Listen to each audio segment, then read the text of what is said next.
हिरण, कौवा और दुष्ट गीदड़। हितोपदेश की शिक्षाप्रद कहानियां। जंगल में एक कौवा और हिरण रहते थे। वो दोनों बहुत अच्छे दोस्त थे। हिरण बहुत सेहतमंद था और वो अपनी सुंदर त्वचा के कारण बहुत अच्छा दिखता था। वो बहुत ही आनंदी था। सारा दिन जंगल में कुलांचे भरता। एक दिन उसे एक गीदड़ ने देख लिया। उसने सोचा, मुझे इस सुंदर जीव का मांस जरूर खाना चाहिए। वो सच में काफी मीठा और स्वादिष्ट होगा। दुष्ट गीदड़ ने ऐसा करने से पहले उसे भरोसे में लेने की कोशिश की। एक दिन वो हिरण से बोला, अरे दोस्त, कैसे हो? हिरण ने तो उसे पहले कभी देखा ही नहीं था। उसने पूछा, तुम कौन हो? मुझे नहीं लगता कि हम पहले कभी मिले हैं। मैं गीदड़ हूँ। मैं उस जंगल में अकेला रहता हूँ। मेरे साथ खेलने के लिए कोई नहीं है। क्या मुझसे दोस्ती करोगे? हिरण ने झट से उसकी बात मान ली। वो गीदड़ को अपने घर ले गया।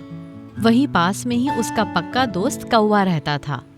कौवे ने जब अजनबी को उसके साथ देखा तो पूछा, प्रिय हिरण, ये कौन है?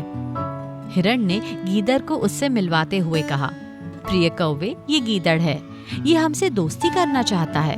कौवा पल भर को चुप रहा, फिर सकुचाते हुए बोला, मुझे नहीं लगता कि हमें अजनबियों से दोस्ती करनी चाहिए। कौवे की बात सुनकर गीदड़ चिढ़कर बोला, जब तुम हिरण के दोस्त बने थे तो तुम भी उसे अच्छी तरह नहीं जानते थे। हर दूसरे को जानने में वक्त लगता है। सालों की दोस्ती के बाद ही तुम पक्के दोस्त बन पाए हो। अब कौवे ने कुछ न कहना ही ठीक समझा। वो बोला, जैसी तुम्हारी मर्जी। अगले दिन से तीनों अपने अपने काम में व्यस्त हो गए। दिन में वो भोजन की तलाश में रहते थे तथा रात में एक साथ वक्त बिताते। कुछ ही दिन में ही गीदड़ काफी बेचैन हो गया। वो हिरण को मारने के मौके की तलाश में रहने लगा। एक दिन वो दोनों घर में अकेले थे। गीदड़ ने हिरण से पूछा, आओ तुम्हें मक्का के खेत में ले चलूं। हिरण उसके साथ चला गया। वहां उसने जी भर कर ताजा मक्का खाया। जल्दी ही खेत के मालिक ने उसे देख लिया। उसने हिरण को पकड़ने के लिए जाल बिछा दिया। अगले दिन हिरण खेत में आया तो वो जाल में फंस गया। वो सोचने लगा कि अब मुझे कौन बचाएगा। तभी उसे गीदड़ आता दिखा। वो खुश हो गया। हिरण ने उससे कहा, प्रिय मित्र, मैं यहाँ फंस गया हूँ। कृपया मुझे जाल से निकालो। दुष्ट गीदड़ हिरण को जाल में फंसा देख खुश हुआ और वो बोला, ये जाल चमड़े से बना है। मंगलवार को मैं दांतों से चमड़े को नहीं छूता। मैं कल सुबह आकर तुम्हें छुड़ा लूंगा। इतना कहकर वो झाड़ियों के पीछे जा छिपा। बहुत रात हो गई। हिरण घर नहीं लौटा तो कौवे को चिंता होने लगी। वो उसकी तलाश में निकल गया।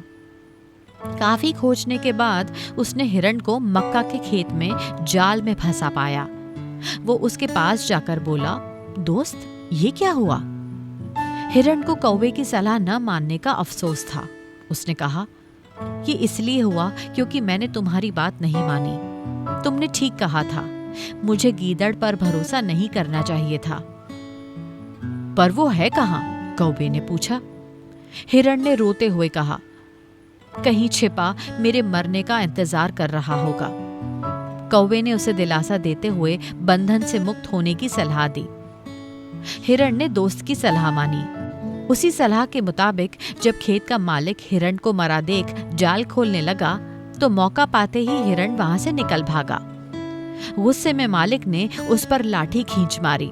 वो लाठी गीदड़ को जा लगी, जो हिरण का पीछा करने की कोशिश कर रहा था। दुष्ट गीदड़ की वहीं मौत हो गई। तो इस कहानी से हमें ये शिक्षा मिलती है कि सच्चा दोस्त वही होता है जो मुसीबत में काम आता है। धन्यवाद।